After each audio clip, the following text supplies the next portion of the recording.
Parfois, les chiffres les plus flashy, ce sont ceux qui cachent les histoires les plus intéressantes.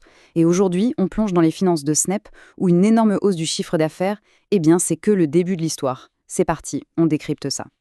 Voilà, le chiffre qui claque, plus 40,4%. C'est énorme. À première vue, on se dit « Waouh, incroyable !» Mais la vraie question c'est, est-ce que c'est vraiment une si bonne nouvelle? Alors concrètement, ce 40%, ça vient d'où? Regardez.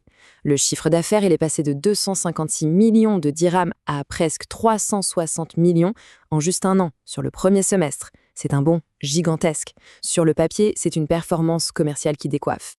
Et pourquoi cette envolée? La raison est simple en fait. Snap a vendu beaucoup plus de produits. Surtout des produits vinyliques. Plus de volume de vente, donc plus de chiffre d'affaires. Logique, non? On dirait une équation parfaite. Et c'est là que tout bascule. Est-ce qu'une grosse augmentation du chiffre d'affaires, ça veut forcément dire que l'entreprise se porte comme un charme? Vendre plus, est-ce que ça signifie automatiquement gagner plus? Pas si sûr. Pour Snap, tout dépend du contexte. Et voilà le hic, c'est Snap qui le dit, noir sur blanc. Le marché est particulièrement défavorable. Quand une entreprise utilise ces mots-là, c'est un énorme drapeau rouge. Ça veut dire qu'il y a un problème quelque part. Alors, marché défavorable, ça veut dire quoi en clair? C'est simple, il y a une surproduction mondiale de PVC. Le marché marocain se retrouve littéralement inondé de produits importés. Et quand l'offre explose, les prix, eux, s'effondrent. Le résultat est brutal. S&P a beau vendre plus de produits, chaque produit vendu rapporte moins. Et ça vient taper directement dans les marges de profit. Ok, donc là, le tableau change complètement. Le plus 40% de chiffre d'affaires, on le regarde d'un tout autre œil maintenant. La question n'est plus de savoir pourquoi ils ont tant vendu. La vraie question, c'est comment Snap compte s'en sortir dans ce contexte hyper difficile. Alors, cette stratégie, quelle est-elle?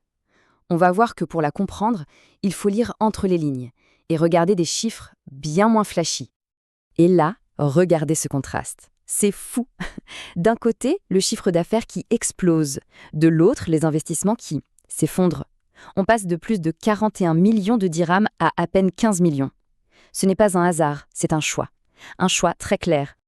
Moins 64,2%, voilà le chiffre exact. C'est une chute vertigineuse. Et ça, ce n'est pas juste une adaptation au marché, non.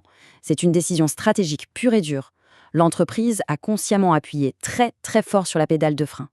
Snap, elle, habille ça avec une jolie phrase. Une phase de stabilisation et de valorisation. En gros, qu'est-ce que ça veut dire? Ça veut dire qu'ils arrêtent d'investir dans de nouvelles usines ou de nouvelles machines.